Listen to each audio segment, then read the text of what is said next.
It's Monday, and that means it's time for a new episode of Interviewing People, the careercast where you can learn about a variety of careers from people actually doing the work. Today I'll be talking with Jon Farling, who once walked these halls and is now an entrepreneur and self-storage investor.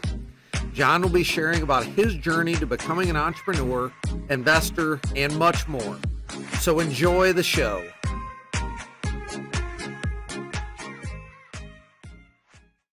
Welcome back to another episode of the Interviewing People Careercast. And today we have Jon Farling with us. He is a 2000 Van Buren graduate, and he is a self-storage investor in Grove City, Ohio. So he's going to be talking a little bit about his career and what has led him to end up at this place in his career. So Jon, thank you very much for joining us.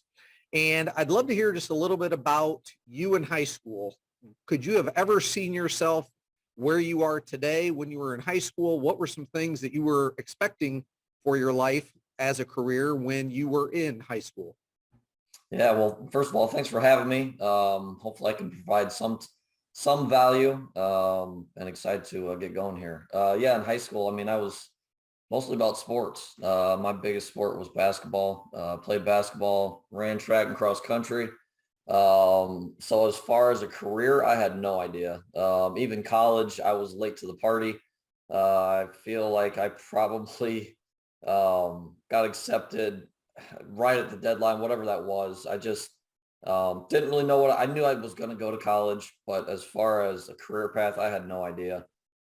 Even in college, it took me a little while to figure out what my major was going to be. Yeah, I would have never thought that, I don't want to say that. I've always been interested in real estate. But I would have never thought that I'd be a real estate investor. I think maybe, if anything, maybe an agent. So yeah, it's been a fun path, and still have a lot more time too. So when you talk about real estate investor, explain that a little bit more, because myself and probably others, we're not really sure what that means because we're not doing that. Sure. Yeah. So real estate investor could just be like I guess you can compare it to like a stock investor. So people invest in stocks to make money. I invest in real estate that appreciates in value over time. So the value goes up over time, as well as puts money in my pocket every month. So I'm in it for the long term, for the investment side, and I'm also in it because it makes me money. This is my full-time job. So that's kind of the surface level of it. There's a lot more that goes into it, but yeah, basically I invest in cash flowing real estate that puts money in my pocket. Okay. So tell us a little bit about the whole aspect of self-storage and a little bit more about your business as far as, how much do you own? Are they all in the Grove City area, or, some details like that? Yeah. So actually, I started with a single family rental in 2015 after our first kid was born. And that was the idea of, I need to pay for retirement, college education for my kid. All those thoughts started going through my head. So I bought basically one single family rental, just what was it? 1,000 square feet rental house in Hilliard, Ohio. Each year I bought one. So I was up to four. I did a fix and flip in there and was trying to find my way on how I could truly make money doing it. Those houses did appreciate over time, which helped me. But I learned that I wasn't gonna, so I was working a 9-to-5 job at that point. I was doing outside sales, and I wanted out of my job. So I knew in order to do that, it would have taken me forever. I would have had to have probably 100 single family houses and rentals to do that. So I knew I had to pivot into another asset class. So I found self-storage. It's your basic roll-up doors. It's pretty boring, but the returns have been really great. And yeah, so my first storage facility was in June of 19. I now have 6 and 2 more under contract. Actually have one in Findlay. It's gone pretty fast. There's missing a lot of details there, but Yeah, I sold off my single family rentals. So I more or less pivoted from single family rentals into a more commercial asset class. Okay. That's worth a lot more money too. Right. Now, are you building the facilities? Are they already built? Or is there a little bit of both of those? They're already the ones that I'm doing right now already built. I am expanding. I'm starting an expansion at one right now. Um, Actually, I'll tell you here because we probably I should close here in the next couple of weeks. But I've got one in Finley that's behind Taco Bell on Tiffin Avenue. Okay. Most people don't even know it's there. It's kind of a dump. But I've got two more that I'm closing in Finley that are on the west side of town that are both pretty nice. So yeah, if any student wants to reach out and meet me on site and learn more, I'd be more than happy to. Okay. Great. So what led you to that pivot? You said you really weren't necessarily making as much as you would have liked with the single family homes. Was that research? Was that talking to other people? Was that, what led to that pivot? Yeah, so I'll try to hit everything here. So I was trying to get out of my 9 to 5 job. Um, I was trying to do anything. I was looking at buying small businesses. I was looking at buying Subway franchises, anything across the board I looked into. I was looking at a car wash. I almost bought it. It fell through, but a typical loan for an investment property, you have to bring 25% for down payment. So if it's $1 million, you've got to bring $250,000 for a down payment. I learned that car washes and self-storage, they have loans out there where you can bring 10%, sometimes 15%, sometimes 5%. So I learned those two asset classes, car wash and self-storage, I could bring less money out of my pocket to put into the deals. So I was getting into a bigger asset class with less money. That's how I found storage. Just did some research, and it just took off pretty quickly. Right. So I don't know if any of the viewers are Storage Wars watchers, but I mean, that show, obviously we see people where they stop paying their rental for the storage unit, and then someone comes in and pays them or auctions those off, so forth. Does that happen a lot, or is that kind of a unique thing that's more made for Hollywood, or is that real life? The way they do it on TV is, I guess some of it's real.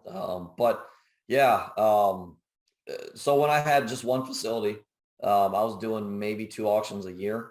Now that I've got 6 and soon to be 8, I'm doing them more regular. I'm doing them probably 4 to 6 times a year. Okay. I was doing them in person, which you see in Storage Wars, where you have an auctioneer, you go cut the lock, you roll up the door, and people start bidding. So that is real. And there's some more parts to that, but I've now gone to doing them online, which a lot of owners have. So the website I use is storageauctions.com. For anybody that wants to find a deal, you can go on there and buy your own storage unit and clean it out and take all the junk with you. Okay. So yeah, I do that now. It's a lot easier. At one point I had, what was that? I think it was summer of 20. Yeah. So about a year and a half ago. It was 3 or 4 months into COVID and people have been cooped up in their houses. I had an auction where I think 60 people showed up in person. And I'm like, this is too much because you're dealing with cash too. So it was too much, much stress. Right. So I went away from that and do everything online. I go cut the lock myself, take a video of it, take pictures and put it on the internet. It's so much easier. Okay. Very interesting. So you went to Tiffin, and what did you major in, and has that helped you in your current career and leading up to this? Yeah, absolutely. Business management. And then my focus was marketing. Marketing. I'm not going to say anything bad about schools. I've learned, I wouldn't be where I am today without my journey, right? Without my path. I've learned a lot after school, without a doubt. But yeah, the marketing helped me because I was really focused on, once I got out of college, marketing helped me focus on sales, which, I mean, anybody that knew me in high school, even in college, even now, I'm an introvert, kind of shy. So for people to think that I did outside sales or was even going to get into outside sales, it was, it didn't make sense. Didn't make sense to me. But for whatever reason, the fact that I got a marketing degree kind of pushed me into it. And outside sales has been, it was probably the biggest thing that's pushed me to where I'm at now. Um, just for a bunch of reasons. I think the biggest reason is being resourceful. As an entrepreneur, you have to be resourceful. That's probably been well, you have to be a lot of things, but resourceful is one of the biggest things. And I think outside sales really helped me with that, because there's no book, there's no steps on how to do outside sales. There's a little bit, but it's talking to people, dealing with people. And so yeah, outside sales was huge for me, and that came from marketing, my marketing background, my degree at Tiffin. Right. So I guess to maybe put some words in your mouth there at the beginning of what you started to say, can we say that experience has been a good teacher for you? Without a doubt. Yeah. Yeah. So I worked for a small company. It was a lighting company in Columbus, and I was outside sales, estimator, project manager. I helped run the guys, scheduling. I did all these things, not just outside sales, but that was the biggest learning experience. A lot of what not to do, but a lot of what to do running a business too. So yeah, real world experience you get with the right or wrong company. Real world experience is great. Right. Right. So did you ever think you would own your own business, or was that something that just never even crossed your mind? Yeah, no, I definitely did. Yeah. And I don't know what it dates back to. I mean, like I said, I was always in the real estate. So growing up, my parents built spec homes. So they build a home, sell it. A lot of times they'd build it, we'd move in for 2 years, sell it, make a profit, and repeat. So that was entrepreneurial. Right. So I've always had an itch for real estate. And yeah, at some point I knew I was going to be an entrepreneur. I just didn't know when. And probably I wish, I don't want to say I wish I would have done it sooner. I quit I, I'm, I somewhat consider myself as retired, financially free. I should not have to work the rest of my life. Even self-storage, it's 5 to 10 hours a month, maybe, that I have to do. I Right. do work a lot more than that. As an entrepreneur, your mind's always going. Right. So I'm technically always on the clock. My mind's always on the clock. That's really interesting. Yeah, that you think of yourself as retired, and like you said, technically, yeah, with a little bit of work every month, you can pay the bills and do the things you want to do and continue growing your business, which is awesome. So, if someone was going to start something like this, whether it was real estate, whether it was the self-storage or car washes or whatever, what advice would you give to those people? The biggest thing is find either a mentor or a community that has experience. And so whatever it is, maybe you want to buy a few duplexes, and start your journey there. Find someone local, find someone online. I started my real estate investing journey with Bigger Pockets, which is a website. It's also a podcast. I basically got my master's degree in that before I did anything. And that's just listening to podcasts, really, and reading articles on the internet. But where I really took off was I joined a mastermind with other high level people that were in the field. That's just, it's priceless. They can be expensive, but yeah, find a mentor that's going to be able to show you the way. Eventually you're going to find out if it's a right or wrong mentor, because there are a lot of people out there doing it wrong. but either way, it's a learning experience. But yeah, find a mentor that's in the field. And if anybody's interested in any type of real estate investing, I can help or point them in the right direction. Right. So when you think about mistakes that you've made, and we've obviously all made them, is there one that you can look back on and say, wow, that really propelled me to where I am today? Even though it was a mistake in the moment, it taught me what I need to know to be successful. Can you think of a situation like that? Yeah, I mean, I enjoy mistakes, especially coming from playing basketball and sports. You know, losing, you have to go through losing to be able to win. And staying at my 9 to 5 for 11 years, I think it was 11 years, was probably too long. However, it was also my superpower to get out of my job. So I had this pain where I'm like, I can't do this anymore. I remember having two storage facilities under my belt, and this was what was it, January, February, 2 years ago, of 20. And I remember talking to my mentor that taught me storage. I'm like, I got to get out of my job. And I was trying to figure out a way how to do that with two storage facilities. At the time, they weren't making enough money. Now I could. They're making enough money. But yeah, it's I don't want to say it was a mistake, because it's what helped propel me to where I'm at, and also helped push me to go fast and find more storage facilities and grow from there. Right, right. Now, you talked a little bit about, now those facilities are doing well, and I'm guessing maybe you do some marketing and things, obviously, to get people interested in.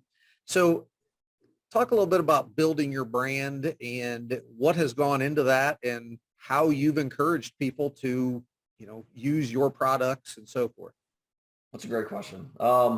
So a couple things. My storage facilities are, I have to do very little marketing. So I'm fortunate. So I try to be in areas where demand is high. And with COVID, that's also increased demand. With storage, there's a few things that increase the demand. That's death, divorce, loss of job, those type of hardships. So the past 2 years, that's been, because of COVID, that's been good for storage. When I do need, when I have some empty units, marketing, I literally just put an ad on Google, a Google ad. It's super simple, takes me maybe a minute or two. And it's really easy. So as far as my brand, I don't necessarily have a brand. However, I've got guys in my mastermind that are trying to create brands to where they, I'm trying to think of the name. I think Squarespace Storage is one of them, where they're putting all their facilities in different cities under that brand. Their goal at some point is to make a big enough brand to where someone large, maybe like a U-Haul, will come in and buy them out for a super high price. I have the same type of goals, but I don't need to brand. Storage is a little different. I don't need to brand it in order to do that. So, but yeah, great question. Okay.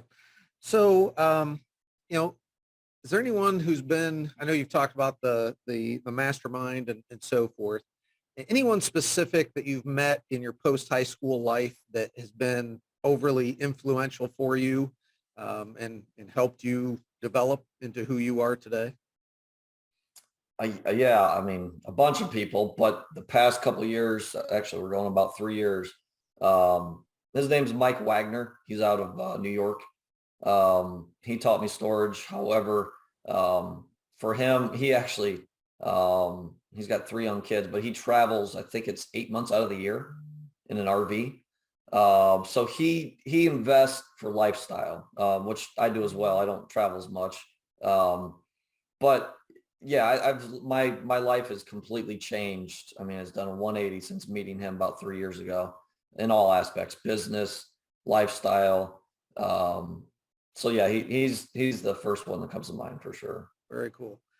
So if you had to say the most rewarding experience you've had in your career, what would you say that is? Quitting my 9 to 5.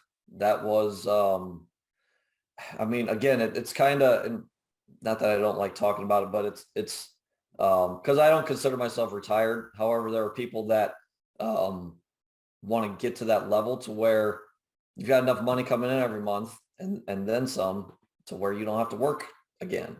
So that was business career wise, that was by far the biggest milestone for me. I don't know if I can top that. That was yeah, I mean, it's total freedom. If I wanted to, I could go off and take a trip to Florida for 3 months. Yeah, that was a huge milestone. Yeah. And as something you brought up there, I've had students in my sophomore English class say, well, no one wants to go to work. And I look at you and, you've accomplished so much, but like you said, in your brain, it's still working and you're still thinking about how can I grow? How can I improve? And I think, you are great evidence of someone who loves what he does. And because of that, it obviously is the vocation, but yet it's also enjoyable and so forth. So I think it's interesting that you're a good example of someone that doesn't have to keep working, but you do find enjoyment in that. Yeah. Well, yeah, if you don't, you've got to keep working, regardless. If you stop, what are you going to do? Right. I play golf. I'm not going to play golf, especially now. I can't play golf. But yeah, what are you going to do? So you've got to be productive. A big thing is giving back too. I enjoy things like this, just giving back the knowledge that I've been taught. But yeah, yeah, technically no one wants to work, but even at my 9 to 5 that I didn't like in outside sales, I didn't like the product I was selling. However, this took some time. This took some time to figure out. I like solving problems. And I had a bunch of problems at my 9 to 5. So that's what I enjoy, is solving problems. I figured that out. It only took me 20 some years, but that's what keeps me going is I love solving problems. Right. That's perfect. So as we wrap up here, what's something that you know now about life after high school that you wish you had known when you were in high school? To have, it's kind of an oxymoron, have patience, but at the same time, grind. Because good things will happen eventually. And the more good that you put out, the more good will come back. I think that's probably understated. It's actually, I may give you a few things here, but That's fine. giving back is, that's really when my life did a 180. And not that I had a bad life before or anything, but once I started really giving back, and you can give back in all kinds of ways. Obviously money's one way, but time, knowledge, there's so many ways to give back. Once you start doing that, it's amazing what comes to you, and it comes back tenfold. But on top of that, writing down goals and clear specific goals is very important. I've got some buddies that, are trying to take the next level in their job or find a different job or whatever. And I'm like, you've got to find your path, find the path you want to go down, make it crystal clear, and write your goals down every day. I do that. I've got 5 goals I write down. I used to write them down twice a day. That became a little bit too much. But I write them down before I go to bed. They're clear, they're precise. They tell me exactly where I want to go. Because you have to have a roadmap. If you don't have goals, you don't know what you're doing. You don't know where you're going. So you may just be going in circles for the next 40 years until maybe hopefully you can retire. So yeah, goals is a huge thing. I didn't realize the power of writing them down, what the power of that was. So yeah, those 2 or 3 things. Okay, that's perfect. And yeah, that's great advice for students as we wrap this up. So Jon, I'll make sure to put your LinkedIn information at the end of the video. Is there any other way that people could reach out to you if they want to learn more? Yeah, I'm on Facebook, Jon Farling. You can find me. You can email me. It's L4rentalgroup@gmail. I don't know if you're able to add that in there somewhere, but Yep. Yeah, Facebook may be the easiest way. Message me and would love to help out however I can. Okay. Well, John, thank you very much. Very insightful. You're my first real estate and self-storage investor that I've had on. So interesting to learn more about that, and good luck as you continue to build your company and into the future. Thank you. Appreciate having me on. Thank you for watching this interview with entrepreneur and investor Jon Farling. I hope you've learned valuable information from his career story. And to be sure you don't miss upcoming interviews, please click subscribe so you'll know when the next episode is released. Thank you for watching, and as always, remember the best part about Mondays is interviewing people.